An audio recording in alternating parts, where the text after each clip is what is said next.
You're listening to Bertcast. I am your host, Bert Kreischer. Thank you for subscribing, rating, and reviewing this podcast. Your sponsor is me.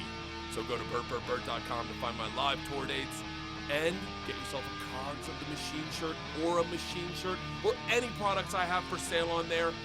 I hope you enjoy this episode.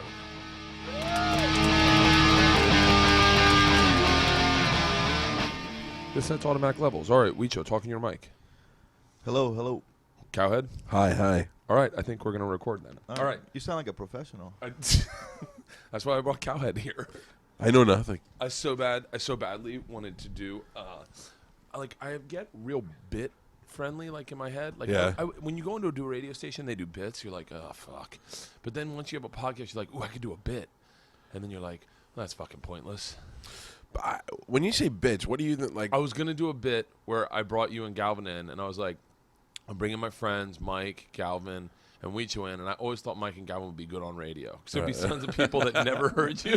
You discovered us? Yeah, and go like, what would an intro read sound like? And then have you do an intro read. Like if you're going to do an intro read. I can, ladies and gentlemen. No, but you do your. So wait, I guess I should explain who everyone is. Cowhead is my buddy I've known for 10 years. Yeah. And Huicho I've known since I was 14, 13. Sounds good. Our 10-year anniversary is coming up in March. And I know that because I met you the day after my wedding. And our relationship and that milestone means more to me than anything me and my wife have ever had. that was an auspicious beginning. Considering the person that introduced us, you ended up having drama with, and I ended up having drama with. Yeah, that is kind of crazy. It is kind of weird. I had a Huicho. I wanted to bring the two of you guys together because I was like, well, Huicho's been around for the majority of the stories that I tell on stage. Right. He knows the actual, like the flying dildo story. He added in that. Have you ever heard the flying dildo story? Probably. It's I told it on Rogan's podcast, but Huicho was actually there. So to hear his ending of the story is so different than my ending of the story because you remember it a different way. And sure. He has no. So what happened is we went to this. It was a long time ago, and anyone that's heard this, I apologize, but if you haven't heard it, I'm just telling it to Mike or Cal. I'm just gonna call you Cal. I don't care what you call me. And so, but also, this is why I'm a horrible host. Cowhead is the hit Too late to say DJ. Did you say a hit DJ? What is it? Am I fucking Rick Dees?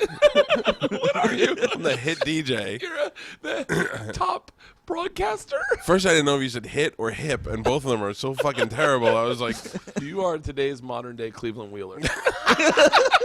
and to that I say, Tookie Tookie. Oh, Christ. You have to live in Tampa to get a lot of these jokes.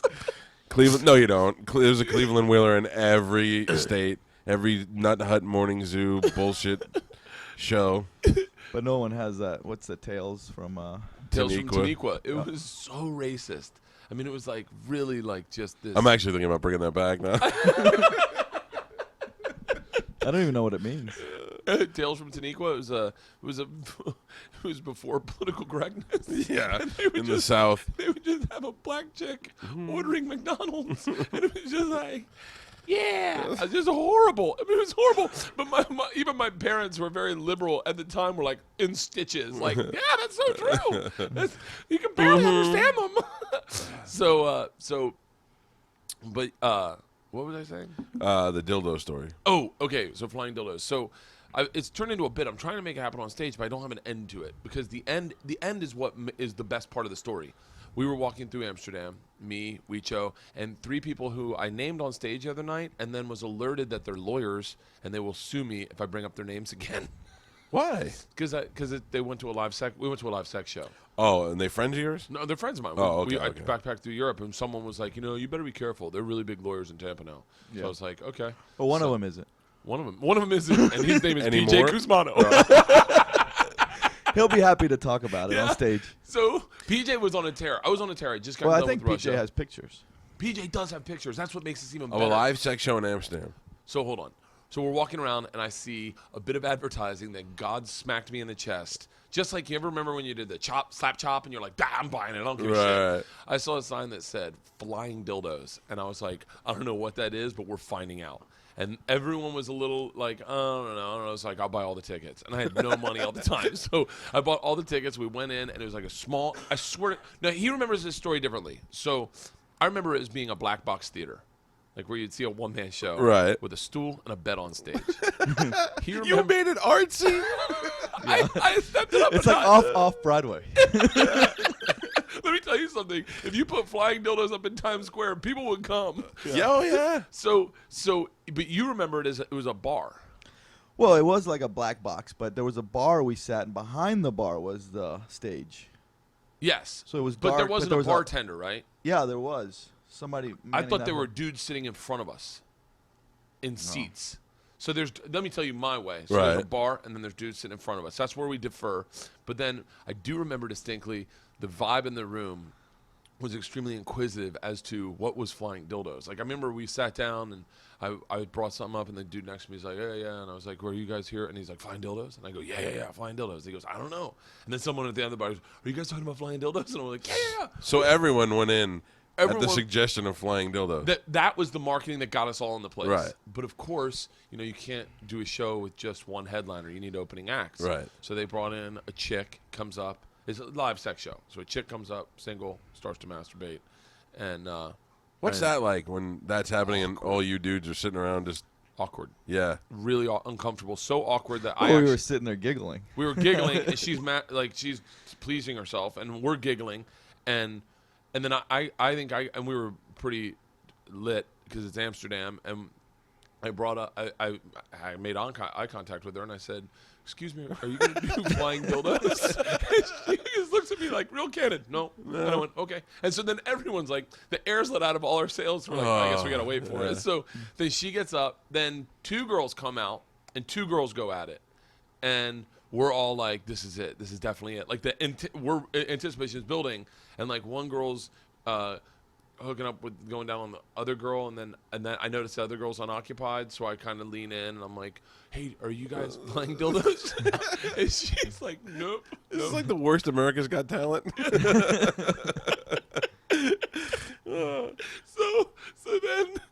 So then a guy and a girl come out, right? And we start heckling the dude because we're like, well, this isn't flying dildos. Your dick sucks. And he's What, just like, what did he do? Did he start banging the girls? he got No, but he pissed was off. having trouble getting it up. He was having a hard time getting Burst it I up. wonder why. distracted This guy's out there giggling the I'm whole like, time. your dick's a hack, and he can't get it up. So he gets pissed off and storms off the stage. And then the girl looks at us like, not cool. Okay? Right. But now this crowd has whipped into a frenzy. We're like, we want flying dildos. Flying dildos. He said your dick's a hack.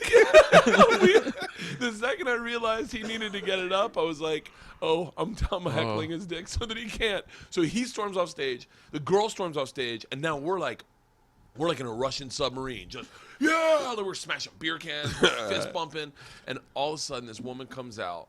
I'm gonna correct me when I start veering off, because my memory just only goes to what entertainment is. Right. So she comes out like knee-high boots, tall, sexy, with a doctor's medicine bag. Did you know right away she's flying dildos? No, she stops us. She puts a medicine bag on the stool and goes, "Gentlemen, please." And it's silent.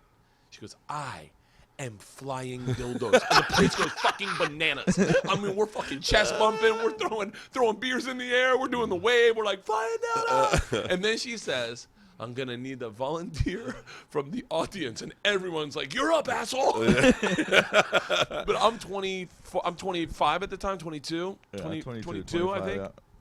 And I'm fucking in it. I'm like, this is what I came to see. And I'm getting on stage in Amsterdam. And at the time, I was drinking a ton. I was like, not at the time, but I was like, this is what traveling is about, is getting into this crazy fucking adventure. Right. I'd just been with the Russian mob like 3 weeks earlier. So I get up on stage, and everyone's going, yeah! And I'm like, yeah! And then I didn't even notice her put a handcuff on me. Like, I feel the handcuff, and I'm like, oh my God. And then I'm like, what's flying dildos? But now Huicho and all our friends are like, yeah! Because I'm handcuffed. Right. No, wait. Here's what I can't remember. Did she took my pants off. Yeah, you were already handcuffed, and then she took your pants I off. was already handcuffed. Yep. She draped a chain around me. There was a lot of dramatics. Like, she draped a chain around me. Right. On your neck. Around my Yep. neck. And then pulled my pants down. Are you nervous at any time? this whole time I'm like, well, I should have asked what flying dildos was before Yeah. I volunteered to be a stagehand. Because right now I'm thinking they're flying into your asshole. Oh, no. So wait. Then she sweeps my legs and gets me on the floor. Now I'm on the floor, pants down. I want to say my shirt was off or it was cut. But that was the moment right when you fell to the ground. Bert's dick comes out of his boxers, and he's looking at us, and he's like, Huicho, PJ, help me here. And he's pointing at his dick. Tuck it back. I'm like, put it back in. But and Huicho's going, no way. Then I see the But look. he's not, he's pointing with his head, like looking down and saying, help. Yeah. Like, come over here and help me put my dick back in my pants. And we're like, I'm not fucking going near that dick.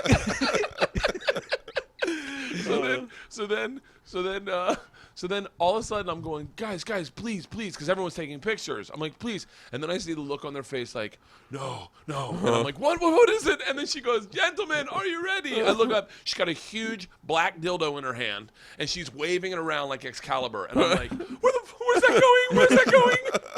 She stands over and tries to jam it in my mouth. Yep. And I remember all I was thinking was, I have fake teeth.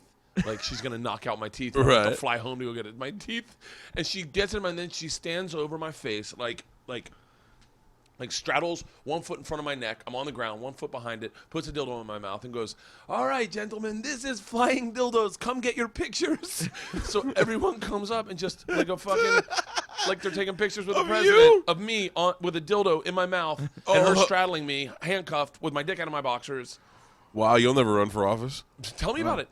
She definitely whacked you in the head with the dildo a couple times. Yeah, she was hitting me in the head with the dildo. The dildo was part of it. Like, So, do you have pictures of that? It's somewhere there were pictures. PJ Kuzmano, I'll never forget. He took like 20 pictures. I mean, mind you, this is like 1995. This is when we had plastic cameras. Disposable. He might have had disposable cameras.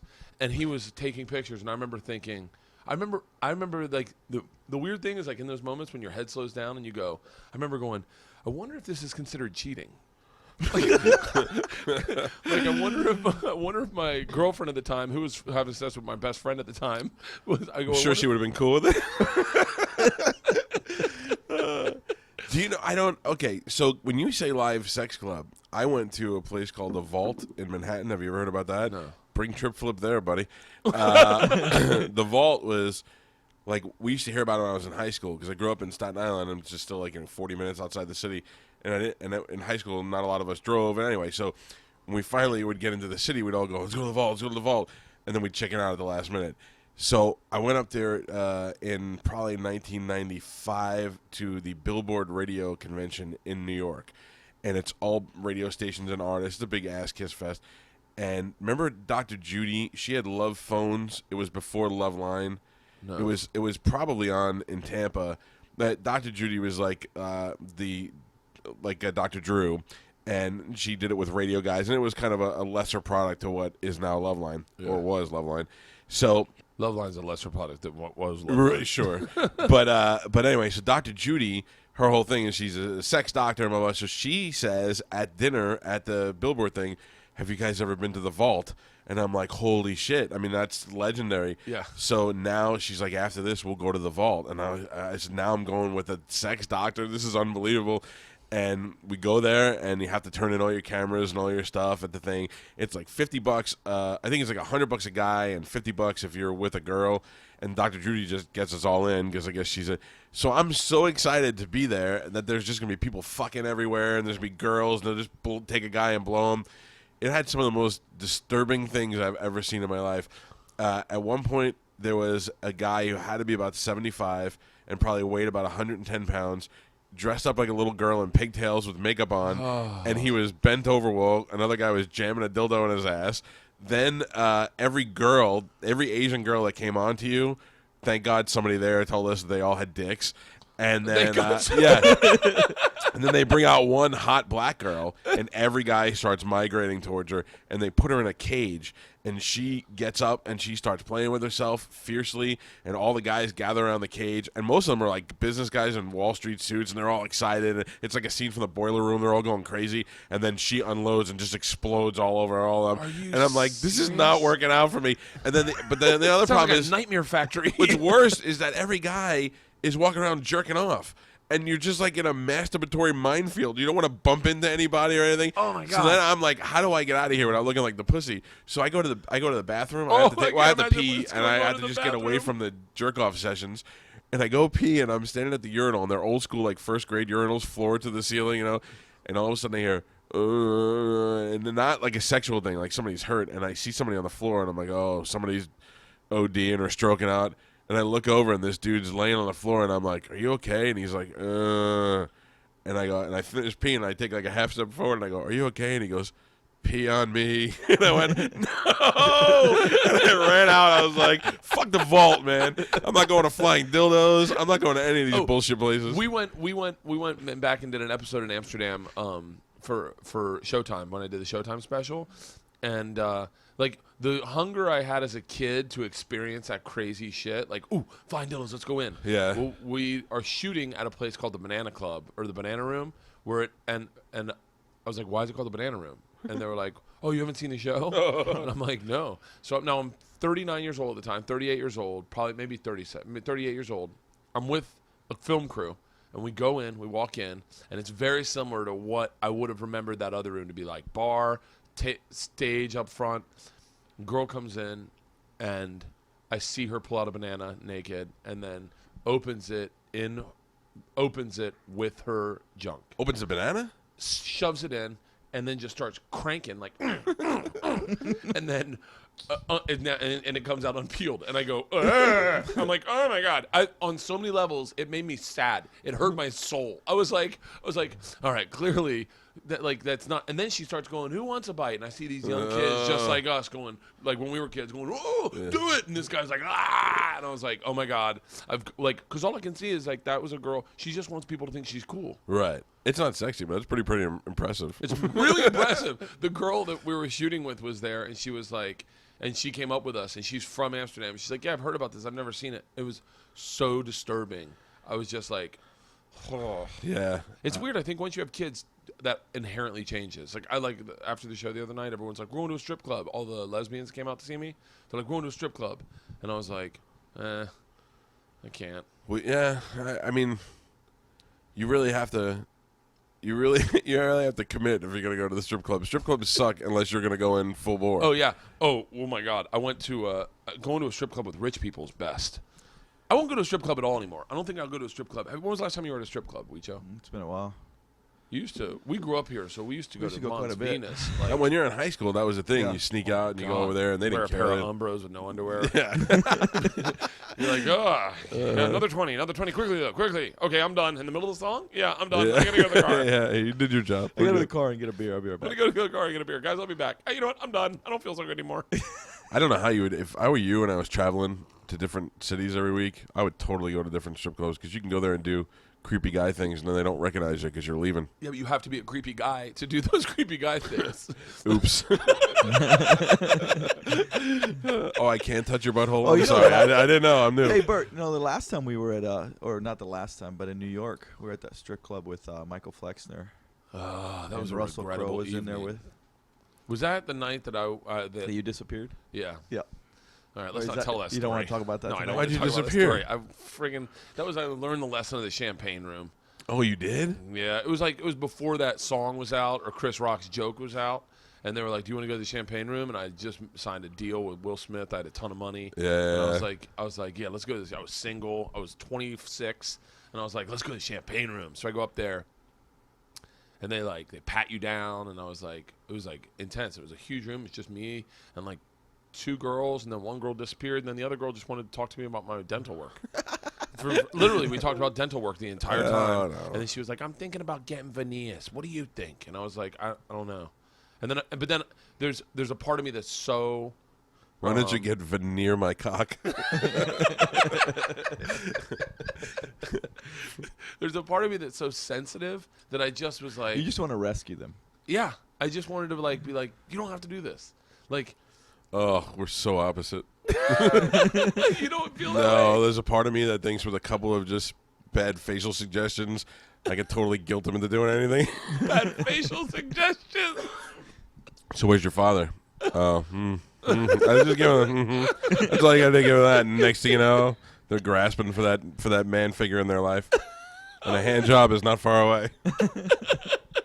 If I'm going, I don't, I'll tell you right now, that champagne room obviously is all bullshit. But It's like $1,600 at the end of the night. But you see, yeah, okay. I spent But you $1,600 guys at the know, strip club. living in Tampa, there's Mons Venus. Mons Venus, without a doubt, has the hottest girls. They'll fire a girl for gaining. They'll tell her like 3 pounds or you're out. You know, that's how you keep a place hot. And then there's places you go to drink at and look at girls. And like I go to Rick's Cabaret when we're in New York. Lonnie, the guy over there, takes care of it. I've been to Rick's Cabaret. That's the absolute best experience because you're sitting at an upscale bar filled with hot girls who are all in love with you for a couple hours, you know? I don't even need a hot girl. I need someone that's got a backstory that I can write a backstory in my head for.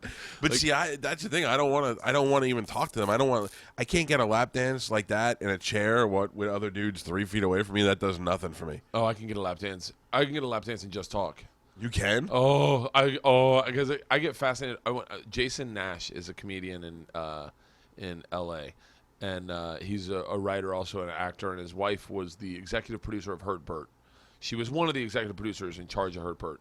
And me and him became friends through a long list of things. Right. So his bachelor party, we go to a strip club. I don't know if, I'm sure his wife knows we went. But it was me, him, and then a bunch of like Hollywood, like what I guess now is the alt comedy scene, but the older alt comedy scene. And they're like, and the alt comedy scene in LA is not a strip club savvy group. They're not the kind of guys, but growing up in Tampa, I was strip club savvy, and I walked up. I knew first off, you don't go with the hottest chick; she doesn't work that hard. You take this hard 6 and make her earn it. Look for a couple of stretch marks. Know they got kids to feed. And man, I found a girl that had Cholita tattooed across her stomach, and I was like, "That's mine." And then I ended up talking to her about her tattoos the whole time. She had the those Mexican murder masks. She had those tattooed on her. Then this girl was fascinating, and then just partied all night, but. Me and Pete went out. I had a gig one night, and Pete is my favorite friend you've ever introduced me to. Yeah. Pete, one night, Pete lost his virginity to the song Monster Mash. It's true. It just came on the radio. It was the mash. It was the Monster Mash. I lived with Pete for 6 years. I can make 8 movies out of those 6 years. Pete also introduced me to Warren Sapp and introduced you to Mike Tyson. Pete's the most fascinating guy in the world. I don't know. And Pete's not like a drug dealer or anything like that. I just don't. Like, Pete and I have been best friends since the early 90s. And Pete has never had a job, and he has more money than I do.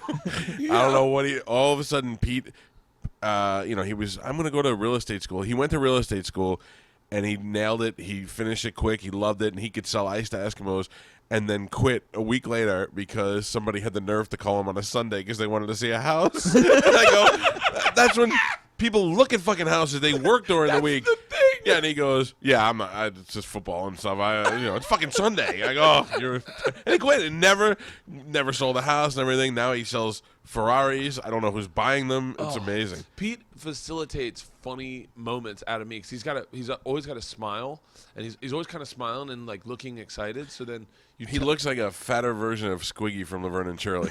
He does look. That is exactly what he looks Sorry, like. Pete. I saw him eating ice cream one time. We were on the Cowhead cruise, and I saw him eating ice cream, and I was just hungover in the morning. I go, Pete, do you think they serve ice cream in prison? And he started laughing so fucking hard. And he was like, I don't think so. I think that would be a nightmare. Just a bunch of dudes just licking. This is going to be a long night. Yeah, he's amazing. Everything that's weird that's happened to me in the last 20 years has been Pete's fault. Oh, fuck. I got to meet Pete. this guy. Oh, you'll get a kick. I want to introduce you guys. I want to mash up my because it's weird. I have 2 groups of friends in Tampa. I have Cowhead and Galvin and like that whole group that I actually see more than anybody. And then I have like guys like you and Langford and like old friends that sometimes like I see old friends like that come to the shows and I'm like, I go, well, what do we like about each other? Yeah. Like real old friends, and you're like, and they're just, I don't know. I know, like, you're a handful of friends that you really liked because I always hear about them and I know their names and stuff from here. And I also know when you come to town, it's probably the worst for you because you're making guest lists and you're wincing at some of the names of people that want to go.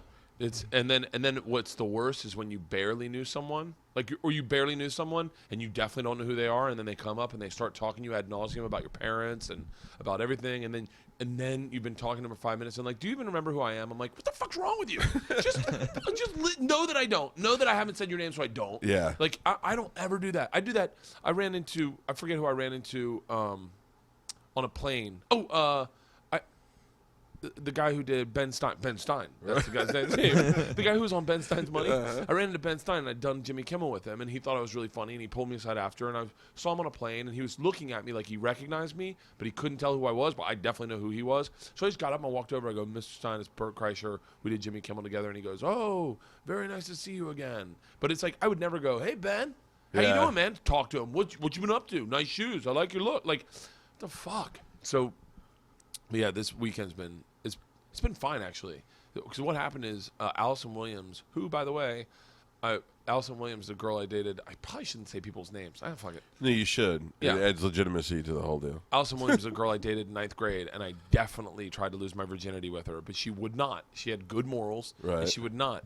But I'm writing a book, and I'm writing a chapter about losing my virginity and the path that it took me to get there. And I spent like a Saturday writing about when I dated Allison Williams and like what we did, and then I saw her, and she just caught me off guard. Thursday night, I saw her, and I went, I've been writing about you. And she went, what about? And I was like, in 9th grade. And she was like, oh, my God.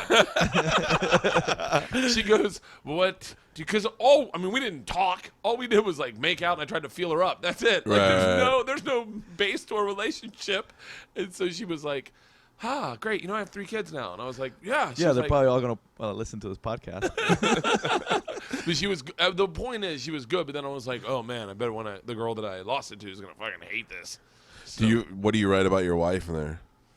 She reads it all. That's what I was gonna say. Are you beefing it up because you know she's gonna read it? I wrote a story about the time I dated the girl with cerebral palsy, and we're dicks. We're just laughing at that. No, There's nothing funny. We're just laughing at the disease. It's a good story because Huicho was there. I told you this one, right?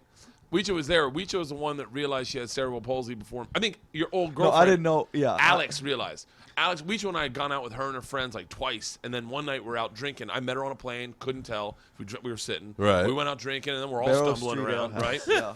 Right? And then every night we just, all the things, his girlfriend at the time came over to meet up with us at the room. Or Barrow Street Ale House, maybe. The room? I think it was the room. Yeah. Came to meet us in the room. It's kind of and dark. She was sober. She had been working. And she showed up, and we were walking back, and she's like, something's wrong with Bert's girl. And then Huicho came in the next morning and goes, you need to go out with her in the light. I was like, what? Yeah, it was the room because it's dark in there. Yeah, he goes, you need to take her out in the light and, like, see what's up. And I went, what do you mean? And he goes, just take her out on a sober date, don't drink, and so I went up to Upper West Side, and I went up to meet her. And now, mind you, she was hot as shit. Yeah, right. Oh, yeah. She was smoking fucking hot, and she liked to party, and she was cool. And so I go up, and she was a trust fund kid. That was the other thing. She was rich as shit. I go up to her door, knock on the door. She opens the door with sneakers on. I remember wearing sneakers and a sundress. And I went, that's an odd choice. Like, no flats, like nothing sexy. And then she goes, come on in, I'll introduce you to my family. And so we walk in, we meet her family, and then we go to lunch, and I noticed she's limping. And I was like, oh, maybe something hurt her leg. Yeah. And then we go to lunch, and she used one hand to eat. And I went, uh-oh. You can see how Bert just makes assumptions without asking. Like, what's wrong with you? Well, it's kind of hard to throw that in. Hey, what's wrong with you? Well, I couldn't say anything. Because I've been dating her. Right. And then now I'm realizing. Where'd you meet her on a plane or something? I met her on a plane from LA to New York, and she was so fucking hot. She obviously sat on the right on side the of inside. you. Yeah. She was sat on the inside. She had a cat on her lap. She had her cat the whole flight. You know how I hate cats. And but she was so hot. I was like, oh. Is that like her Bob Dole pen? Yeah. The cat, so nobody ever touches. Put her hand under the no. Maybe it was a cat puppet and she was in there. The best part of this story that I shouldn't tell all these stories. Well, you can read it in the book. It's a little more in depth. But the best part of the story is so then I find out, and then I go, all right, what kind of guy am I? Am I the guy that breaks up with the girl because she has cerebral palsy, or do I date her because she's cool? Like, can I look past that? And I was like, I can totally. Or do you at least fuck her so you can scratch it off the bucket list? No. So I was We're like, so different. Oh, yeah, very different. So I go, I'm going to date her. So then I start dating her, and I realize very quickly she's crazy. She's out of her fucking mind.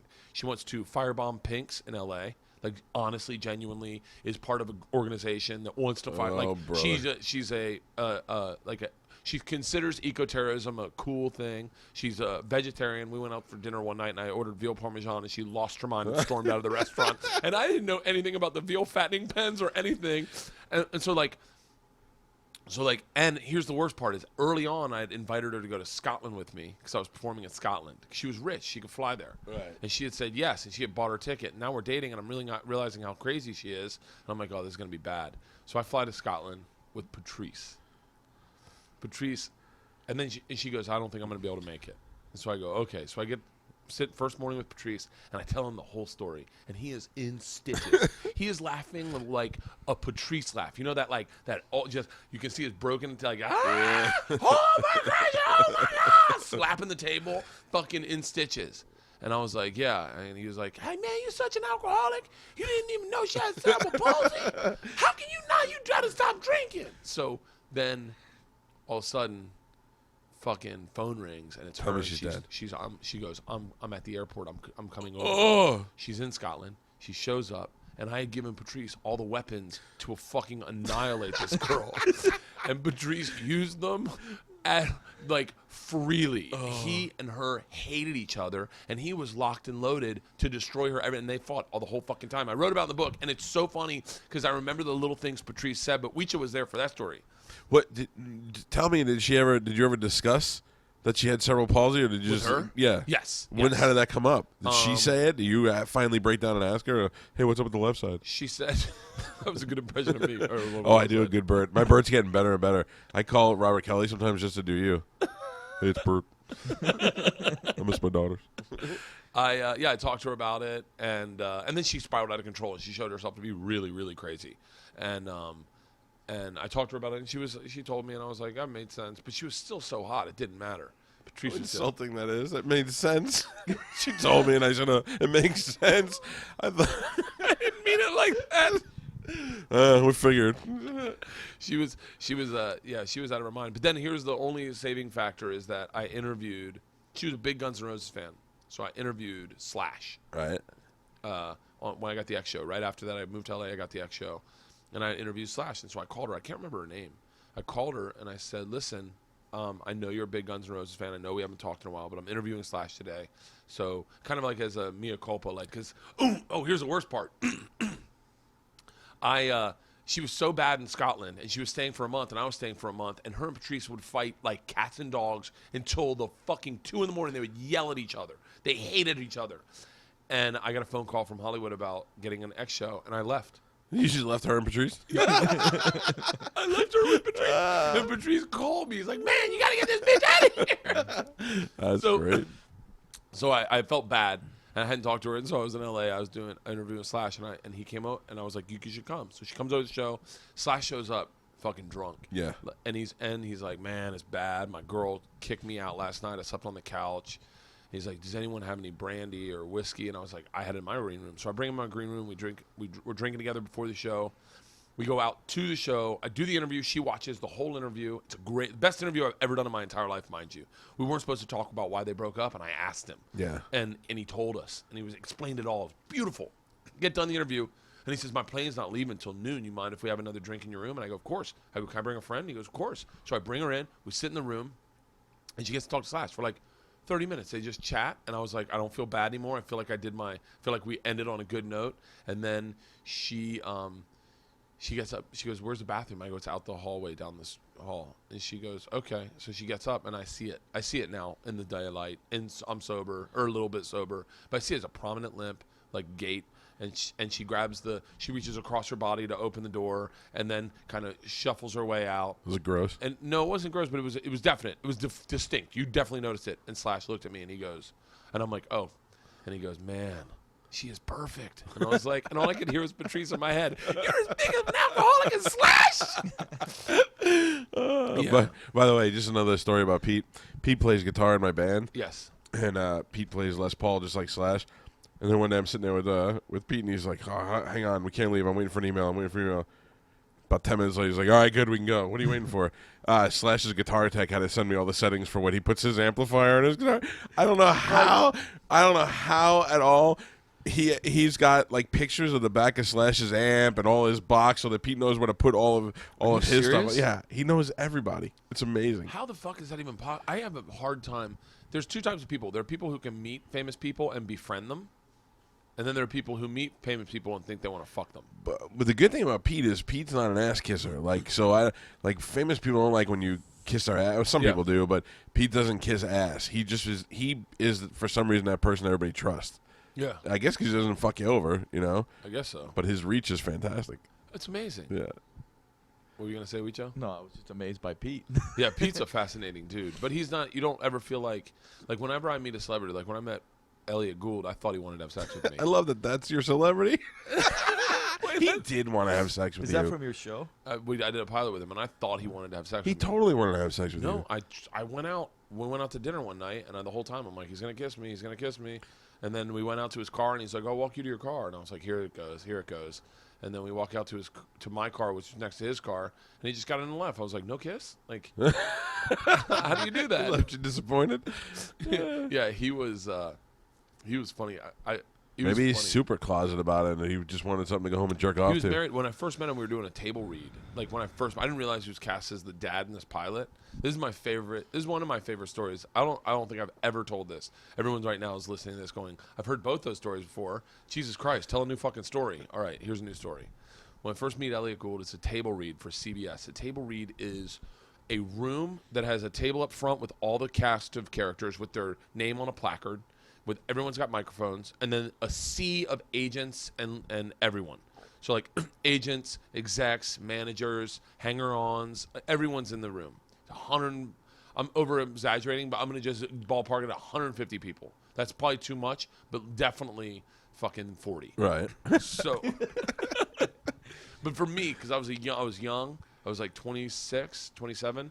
I was like, I'm nervous as shit because I've never really acted. Yeah. So I go down, I show up, and I'm late. I've been waiting for everyone to meet up, but they're like, no, you're ready. So I go down and I sit down at the table, and I'm sitting next to my lead guy who got me the part, who wrote the sitcom, David J. And then Liz Vassy is there, is an actress. She's on CSI. And another guy, Peter Jacobson, is the brother. And the dad, I don't know who plays the dad. David J's dad in real life is blind, so someone's playing his blind dad. So, but that's sitting next to me. And the seat's empty, and the placard, I can't read the placard. And all of a sudden, I'm talking to David J, and he goes, oh, he's here. And I turn around, and it's Elliot Gould. And I'm like, holy shit, it's Elliot fucking Gould. You're in a show, and you have no idea who the other They actors are? cast him at the last minute, and I got cast at the last minute. So no one knows who. You don't know anybody. Right. You're meeting everyone for the first time. So Elliot Gould sits down, and mind you, he's on Friends. He's Monica's dad right at the moment. He sits down, and I'm like starstruck, and I'm definitely starstruck, and everyone that has hired me to do this is watching me be starstruck. And I have a weird thing when in moments like that, I say things I don't mean to be funny or I don't mean to be awkward, but I say horrible things. And he sits down, and everyone says, hey, introduce each other. And no one's introduced me. And I just go, in my microphone, I go, holy shit, you're Elliot Gould. And he goes, yes, I am. And it gets like an awkward laugh. I go, and then I look at David J. I go, fucking Elliot Gould? And he's like, yes, I am. And then I just accidentally, I just go, you were married to Barbra Streisand. And now it's uncomfortable because he didn't talk about that. And everyone's like, and he goes, yes, I was. And I go, what's she like? And he goes, a cunt. Can we start? The place fucking floors laughing. And we get done, and he goes, I like you. So then we became friends. He gave me his number, and fucking it was the funniest. And then me and him tried to figure out the flavors of Juicy Fruit, because we were like, we had Juicy Fruit. And I go, what do you think the flavors are? And he goes, where do you come up with these ideas? I was like, I don't know, tasting it. What is it? He was like, I couldn't tell you. So then me and him are just chewing Juicy Fruit, staring at each other. Oh, Jesus Christ. You Yeah. could have been on your own buddy reality show. Oh. Me and Elliot. What would he remember you now? Because I saw him when I was in L.A., and I was dying to just go up to him and be like, He wouldn't "You remember my Bert name. Kreischer? He wouldn't remember my name, but he did. He may remember my name. I was walking out of Baja Fresh with my family and my wife's dad and his girlfriend, and the Actors Guild is right next to that, the Screen Actors Guild, and Elliot was a president at the time, I think, and I was walking out, and he was walking in the parking lot, and he saw me, and he went, Bert, and I went, Elliot, and he goes, good to see you, and I went, hi, good to see you, and he's like, oh, you have a beautiful family, And even my wife's dad was like, "It's Elliot fucking Gould." he was. I think he's probably the most famous person I've met. No, Will Smith is. Will Smith is. Yeah, I think you're. I don't know. I think, Who's the most well, famous? it seems to me you consider somebody famous like if your dad would know who he is. Yes. Yeah, that's why you're there. Okay, that's totally Because I think I probably met more famous people, but my dad would never know who they are. Right. I met Juvenile and and Lil Wayne. Excuse me, but you opened for what was that rap group that you opened for? St. Here in Pete Mafia? Ybor? No. Bone Thugs and Harmony. Bone Thugs and Harmony. And Tracy Morgan showed up. Remember Tracy that? Morgan was there. That was crazy. Fucking I remember thinking like, oh, I've partied with him. One night I partied with him. I wonder if he remembered me. And I went up and I was like, "What's up, Tracy?" And he's like, "Hey, man." Like totally didn't remember me at all. I was like, "Bert," and he was like, "Yeah, I know." Yeah. Same thing Mike Epps does when I see Mike Epps. 'Cause I party with Mike Epps a lot. Like I party with Mike Epps many a night. Yeah. Me and him. Partying. And like me, him, and my roommate Ty Rodriguez just staying out drinking. Like we talk to him a dickload. And every time I see him, he's always like, I was like, "Hey, Mike," and he's like, "Yeah," like doesn't remember me at all. Yeah. But I don't remember people either. If you can get a show that followed you, Mike Epps and Elliot Gould around, I'd watch that shit. Fuck, that would be great. I'd do that in a heartbeat. I met Juvenile and Lil Wayne when I was when I first moved to LA. They were staying in my hotel, and fucking how we like two young kids from Chopper City in New Orleans, and I see them and I'm like, "Juvie," and he was like, "Yeah." I was like, "It's Bert. I'm Bert. I want to have you on my show." And he was like, "Okay, all right." I was like, "Lil Wayne." And he was like, "Yeah." It was now Lil Wayne's huge. I would love to meet Lil Wayne now. On my way here, because of where I live I live a straight shot about 30 miles down the road on the same street that you have to turn to get here. Anyway, it goes through some pretty shitty neighborhoods. So on the way here, I had like 3 miles of gas left. I had to stop and get gas in the worst neighborhood. And I get out there, and there's just a bunch of people just sitting outside the gas station, half homeless, half hookers, half looking for drugs. And they were all kind of like circling in the area, like wanting to either ask me for money or something. Yeah. For some reason, you'd think a guy my size, people would want to leave me the fuck alone, but everybody's always like, "Hey, big man. Hey, big man." Yeah. I'm like, God damn it. But I thought if I can get a hooker to just come over here and be nice to me, I'm taking her here. I was going to bring her on the podcast. I almost interviewed a homeless kid the other night because he didn't look homeless at all. He seemed like he had his shit together. And then he was like, "Hey, you have any extra money?" And I was like, "Extra money?" The way he worded that was like awkward. Right. Like, "Do you have any extra money?" "Oh, yeah, I got some extra ones. I don't Like, I want know them." you have money. Do Yeah, you have what's any extra crazy money? is I'm selling T-shirts, so I have 20s, and I have like a handful of ones that I don't want, but I'm Right. like, It's I not just a wish, 20. I wish I could make these into. It's 9, so you can't do anything with them. So I was like, "Oh, I actually do have extra money," but then I was like, "Fuck, maybe I'll interview him." And then I was like, "I'm sure that's gonna be." I tried pitching a show called one time. I've pitched some really bad shows. I pitched a show to Spike one time called "Can I Kidnap Your Kid?" where I go, I'm going to try to kidnap your kid. You can't do anything different. You just got to plan. Like, you got to tell your kid what not to do. And I'm going to do all the shit. Like, "Hey, I got some candy." And if I can kidnap your kid, that's when the game show starts. Right. Because now you got to try to negotiate the safe release of your child from me. So I'll be like, I leave a note. And I'm like, "I got him. I want $1 million. You got to try to secure $1 million. You got to do the drop good. You got to see if you screw up the ransom. And then if you can get your kid back safely, you get the ransom money." They passed. Yeah, I can't understand why they wouldn't accept that. Oh, fucking pitch some horrible shows. I pitched a show called Holla Back. Holla back. So Please tell me what that is. it was a camera in Venice Beach, and I just put it up there and I go, all right, it's Holla Back. Start talking, and just all the crazy people going, "Yo, what's up?" And I was like, "That'd be great." And they're like, "You're telling me you just want to fucking put a camera in just people that should not be on TV, put them on?" I was like, That's "Yeah." fucking brilliant. I can't wait to see that new Jersey Shore replacement show, the Virginia Hills or whatever it is. Like, they just did the opposite, and they went to the dirty redneck part. I think that's going to be brilliant. Meth. Oh man. Math. Oh, I fucking love that. I could totally get into that. Yeah, that'll be better because you want to see them. You want to see, like, I watched that show with the Amish people, where the Amish kids. Did you see the new one, Amish Mafia? No. No. I saw the previews. Any good? Yeah, it looks great. Amish Mafia. I watched yesterday. Maybe you should do a show there. What, in Amish I don't country? know, yeah. Like stand up? No, like Oh, trip flip? yeah. Yeah, take some people to Amish country. Guys, we're gonna not drink. Take some Amish people out. No, yeah. Take the Amish. Where were you people guys out. going? A To the room other? springer. Yeah, you guys were going to the other side of Pennsylvania. Well, come with me. We're going to Cancun. and just get them, spray tan them, just put them in bikinis. Huh, Bert? I don't know what to do. That's my horrible.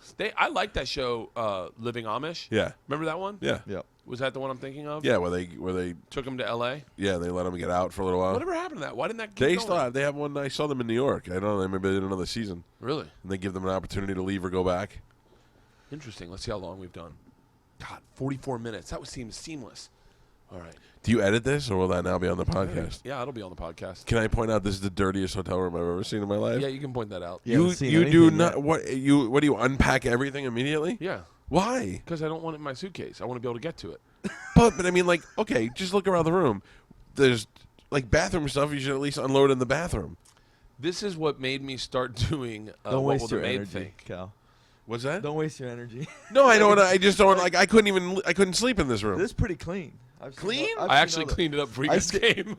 I went to Pittsburgh once to stay with him at a show, and we walked into a war zone. Yeah. But you had an idea. I was like, well, if I do this, and the maid won't want.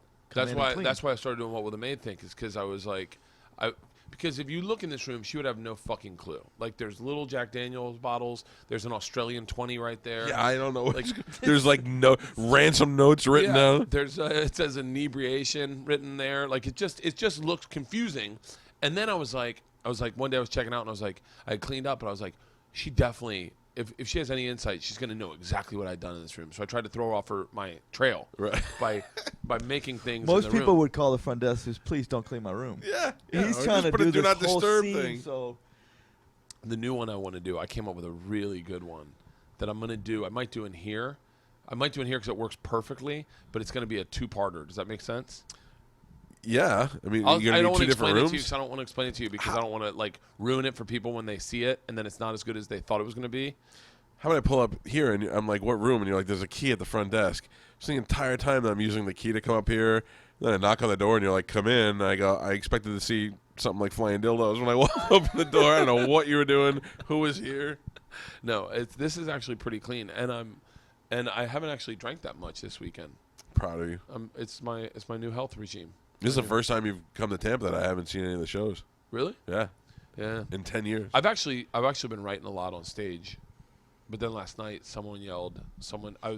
Everyone's calling out for like the machine or whatever story they want to hear, and then That's so fucking dumb to me. to call out for a Yeah, like story if wanna you hear. know the fucking story, why do you have to hear it again?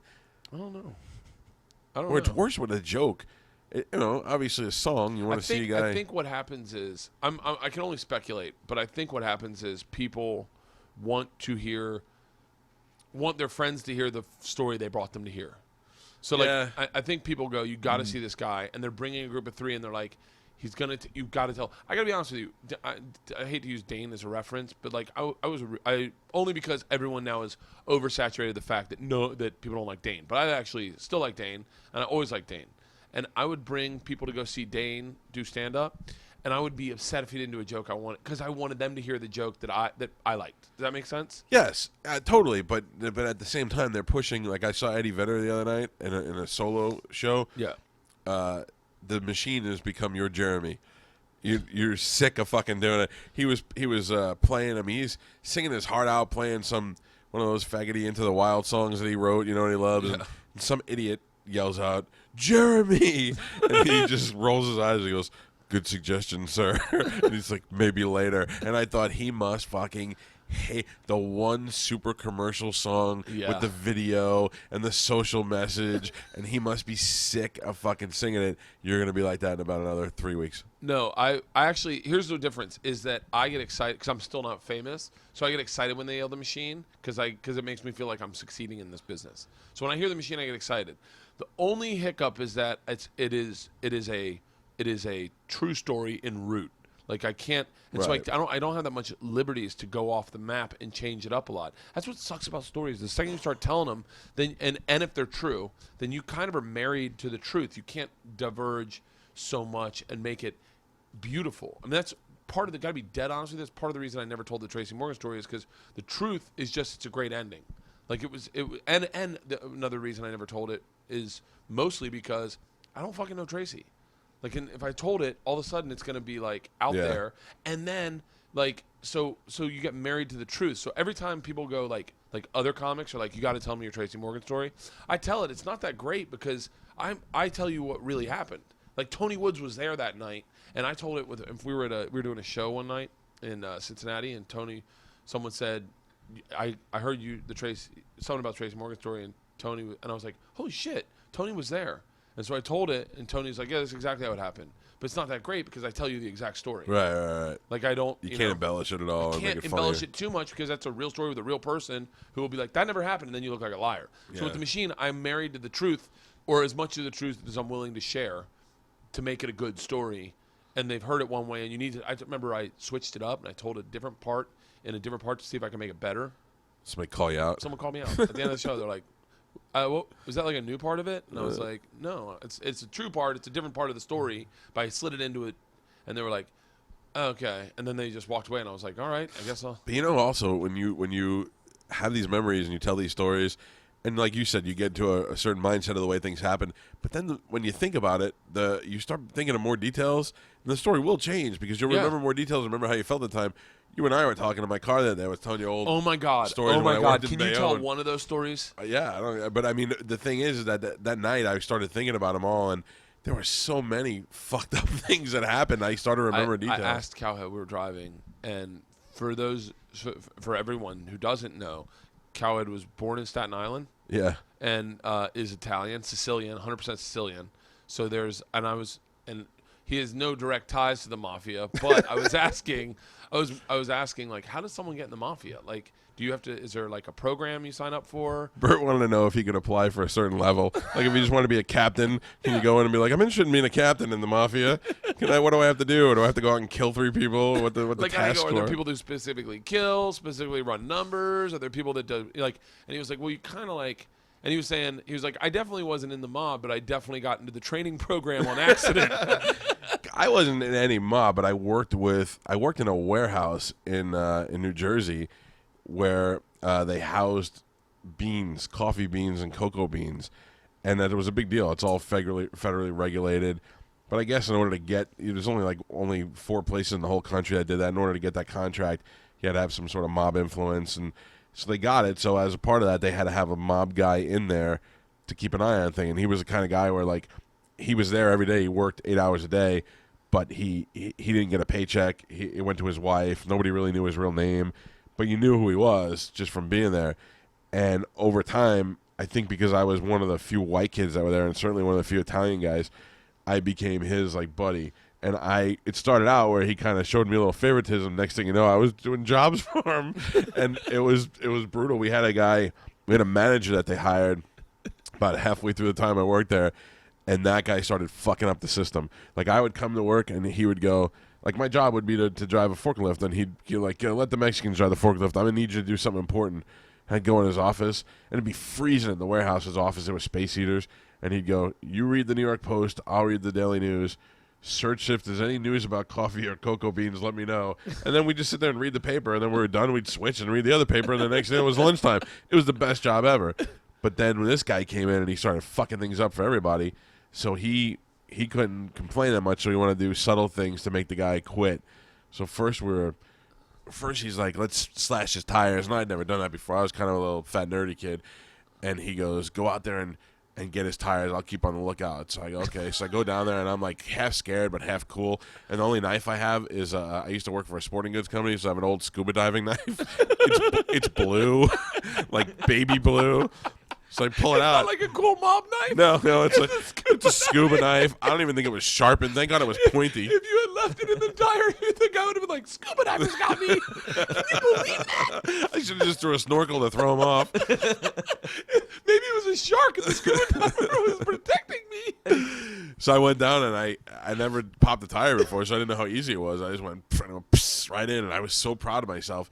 And I ran out there. I was like, I just killed my first person. I went up there, and he's like, did you get them all? I go, yeah, I got the back one. He's like, the back one? And I go, yeah. He goes, what the fuck good does that do? Now he's going to change his tire, and he's going to go home in time for dinner. And I go, oh, get them all. So I had to go back out with my fucking scuba diver knife. You broke into the trunk, got the spare. Yeah. It was terrible. And then we got him all of his tires flat. He got the message. So then the next day he's there. They limo him home, which fucking backfired on us. He ends up getting a limo home, and the company buys his Cowhead had tires. to drive him home. Yeah. He buys all the tires. Hey, Mike, I'm gonna need your car. Oh, shit. You'll be fine in the warehouse tonight. Then the next day he's like, let's break his windshield. And I go, well, how do I do that? And he's like, here. And he gives me a giant, like one of those big lug nuts. And he's like, smash the on the windshield. So I'm throwing it, and it's bouncing off. I did it like 4 times. Throwing, bouncing off, throwing, bouncing. Finally stood over it, threw it down as hard as I could. It bounced off, hit the car next to it, and broke the back window. It was Which was Cowhead's car. I was the worst mobster ever. The best story is when they told you to fuck up his paint job. Oh, then at that point he starts parking inside the warehouse because then he knows that people are fucking with his car. So they park in the garage, and there's like a warehouse on the other side, and my guy tells me, go see the guy over there. He's got something for you. And I go over there, and he takes me to his trunk. He opens his trunk, and he hands me a bottle of, like a spray bottle, like a generic spray bottle, and it's filled with this liquid. And he goes, spray it on his car. The paint wipes right off. It'll come right off. You ruin his whole paint job. So I go, okay. And it was cold, so I'm wearing like 2 sweatshirts. So I take the bottle and I put it in the front of my pants, and then I cover it with my sweatshirt so you can't even see that it's there. So I start walking back, and this guy, we'll just call him Vinny because that's his name. Vinny, what a stretch. How about Johan? Vinny, the guy that we want to go spray his car, he sees me and he goes, hey, Calta, come here. I need help with something. And I'm like, all right, well, I got this thing pretty secure. So I'm like, yeah. And he goes, I got an unscheduled truck coming in. I need to open this loading dock. The loading docks, you would just grab a hook. They were on like a spring, but they were heavy. If you pull them up, they pull up and they flap out, and then the truck's just back into them. So we go over there, and it's like a 2-man thing. So we open the door, and I bend over, and I grab my hook. And when I bend over, my stomach hits the trigger on the spray bottle, the stuff that removes the paint off his car immediately, and sprays it all over my belly. So now it's like somebody cheese grated my belly and then poured acid on it. I'm crying, and I can't tell the guy that I'm in pain or why because it's his car that we were going to fuck up. So I have to run after I'm done, I have to run to the bathroom, and I'm in this bathroom scrubbing. I'm naked, scrubbing my belly down. It was the worst experience. I can still feel that pain. It was horrible. He was telling me that there was one time. This is on a car ride. He picked me up here to go do radio. So this is on the car ride. It was just very casual stories. So one time there was someone stealing, and they said, listen, here's the deal. When you see the guy that's I don't know if we want to tell this. Oh yeah. Never mind. Never mind. I don't give a shit. He goes, when you see the guy that's stealing, I want you very casually pull your sleeves up. So he goes, okay. So he goes. So he sees the guy stealing, and you know what he was stealing? It was fucking rice. It was rice. It wasn't even like anything good. It was rice that he wanted, an extra pallet of rice. Because I'd load like 10 on. They'd fit 5 on 5. But if you angled them, you could stick an extra one on there. So I knew when I was angling them, I knew what he wanted me to do. Really? Yeah. He was probably selling them in Chinese restaurants. Probably. It's a big pallet of rice. I mean, that's something you could sell to a supermarket if you had to. Yeah, I guess. So Mike sees it, and then there's like they're up there watching, and Mike just Cowhead really casually raises his arms, but they don't see him. So he drops him down and raises them again. Nice sleeves. Yeah, and it's cold out. So he goes, fuck. So then, next thing you know, he's just putting his arms up and down like it's a doctor getting ready for surgery. Like, guys, about to force. So then they grab the guys, and Cowhead's like, what are they gonna, what's gonna happen? They grab the 2 guys, and then they bring them, I guess, to a room, and I get paged, and I go in the office, and they're like, you need to go. They need you upstairs. I'm like, we have a fucking upstairs? I didn't even know there was an upstairs. Next thing you know, I'm climbing this ladder. It used to be where stairs were. It was brutal. They bring them in, and the 2 dudes are sequestered. Yeah. Sequestered in a mafia type way, and all of a sudden he freezes like, holy shit, they're gonna make me like. I'm 22, and I just walked in a room where 2 Mexicans are duct taped. And then they go, Mike, you speak Spanish, right? And he's like, no. But the guy used to call me Mike Counter, and he go, Mike Counter, get in here. And I go in there, and he goes, you speak Spanish, right? And I'm like, I took like a half a year of Spanish in high school, and I don't remember it. So I'm like, and he just gave me the wink, and I'm like, okay. And he goes, tell these fucking guys, if they don't tell us what we want to know, we're going to tie them up, cut them, and leave them here over Thanksgiving break. And they were like, okay, we know. Like, and he goes, all right, you're good, go. Kelly goes, hasta luego, gentlemen. Yeah. Oh, that was fucking crazy. Oh, all right, you got to go to see Justin Bieber tonight? Don't say it like that. Where's he Don't say playing? it like that. It's there's FLZ's having a concert with like 10 bands, and in the beginning, Psy Gangnam Style is going to be there, and I wanted to go and take my son to see that because my son is 6, and he has completely made up lyrics to the Gangnam Style song. Like he, not like fake words, not like parody. Like he just thinks he knows how to sing in Korean. And I go and I tell him, I'm like, how do you know that? He goes, because I know Korean. And and like he doesn't make them up every time. He's got a set of words. So I thought he'd get a kick out of seeing that. So I fucking get it. I get a suite. I'm taking him and my sister and all. And then Psy's not even going to be there because he's got to go to the White House. Now I got to go and sit through this fucking thing with Justin Bieber and Kesha and nobody else that I want to see. Though, At the Forum? Yeah. Seeing Justin Bieber is going to be like, it's like seeing the Beatles. I saw Britney Spears in her heyday, and I'm fucking glad I did it. Yeah, I mean, I saw Britney Spears in her heyday and in the crazy time. I saw her at the in 2000, like 2 days before 9/11 at the MTV Awards, and then I went to see her in Orlando after the crazy head shave thing. She did a surprise show at the House of Blues. I got tipped off to. Really? Yeah, what the fucking Britney Spears? It's different. You can jerk off to that. It was amazing. I saw it with my sisters. Cotty was in like high school or maybe college, and we went and saw it, and it was a great show. It was at where the Lightning play. Yeah. That place. The Ice Palace. Yeah. Is there anything you want to talk about, Huicho? No. You had fun? Yeah. Huicho just started listening to podcasts. I'm trying to explain to friends why they should listen to podcasts. One of my really good friends, Marlene Tamayo, goes, or Michelle Tamayo. Well, I've been listening to podcasts, just not yours. Yeah. I walk in the room and he's like, my podcast is number 1. And I was like, wow, how long has it been around? And he's talking about it, but he leaves the room, so I start looking into it on my phone. Right. And there's one podcast that just started last week. Started at the top. I got one of my buddies. Why is it number 1? Because one person voted. No, because it's new. So then if you have a new podcast, you're like, oh, wow, that's great. Well, and you have this star power in your second one, Huicho and Cowhead. Yeah. Talking about mob stories. I don't And flying dildos. Here's the thing. That's one of the reasons I don't want to do. I don't want to do like advertisers and stuff. 'Cause I just want it to be fun for me. Yeah. Like I don't like. I want it. I want to enjoy it. I want it. I don't want to have. I want to feel like I have to get a fucking publicist to get guests. I don't want to feel like I have to hound people to be on my show. I'm definitely not going to reach out on Twitter and be like, "Hey man, big fan of your work. Would you consider being on my podcast?" Those are the most pathetic. Like That is gay. it is. Like I can never. when I see other radio guys do that. Oh my That's the God. worst. Every once in a while, if you reach out to somebody or where you just establish a relationship, Yeah. and then you can move it to where you can DM them, that's fine. I But DM'd. when I you DM'd. Here are the people that are coming up. Here's the people I DM'd. I DM'd Chris Gore. You know Chris Gore? No. Oh. Who I is used he? to work with him on the X Show. Now he works on, I think, Attack of the Show. He's a movie critic, but he's been he's been a movie critic for 15, 20 years, and he's awesome. And I know him from the X Show, and I DM'd him, and I was like, I know him, so he's a friend, so I want him to come on. I want to talk about movies, and I was like, that'll be fun. I'll watch a bunch of really great movies and tell him the movies I cried at, like The Time Traveler's Wife, Yeah. or Warrior. Was it Warrior with Thomas Hardy? Warrior? With Thomas The Hardy? UFC movie? Yes, you didn't cry for that one? No. I sobbed when he goes, "It's okay, Oh, it's okay." I'm like, Jesus.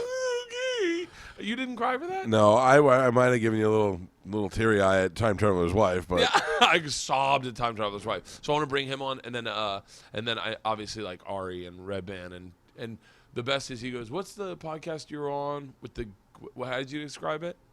The trippy guy. The trippy guy?" And I go, "Duncan Trussels," and he goes, "Yeah, Duncan Trassels." I can't imagine you listening to Duncan, but now that I know that you did, I bet you liked it. Yeah. Yeah. It was good. And so then I want to do a reunion show with the cast of the X Show. who was on it? Nobody. me, Daphne Brogdon, Craig J. Jackson, and Gary Valentine.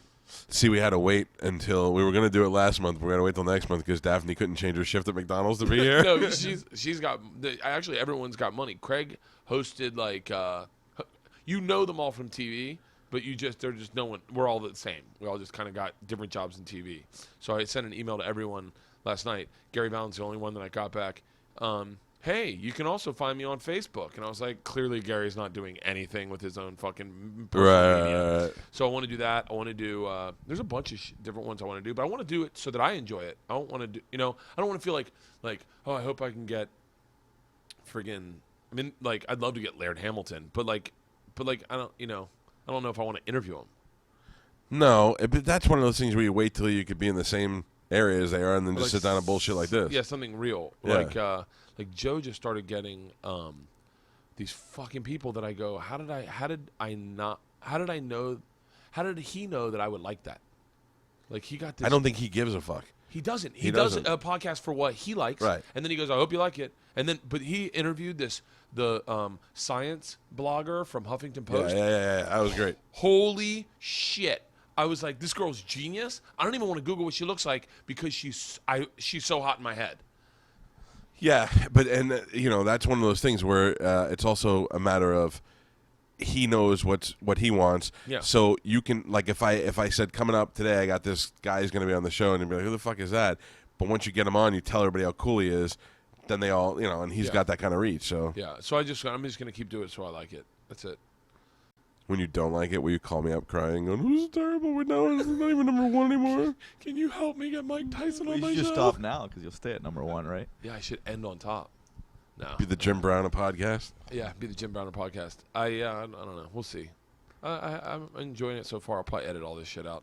So you should find like somebody from your book to interview, like the girl. Yeah, maybe I'll get Will Smith. What was the girl's name? Good luck I don't with remember that. her name. Oh. I don't know, Sarah or something. Maybe you can get her side of the story. Her side of the story is probably a little jaded, considering one night she stood at the foot of my bed screaming, "You're never gonna fuck me!" and Patrice stuck his head in and saw this, and then looked at me and winked, yeah, she was crazy. The cerebral palsy chick. Yeah, she was crazy. I would just wait till she fell asleep and then put the numb arm on my cock, then gyrated my hips till I was done. I don't need to fuck you. I'm done already. That's the perfect way to end this.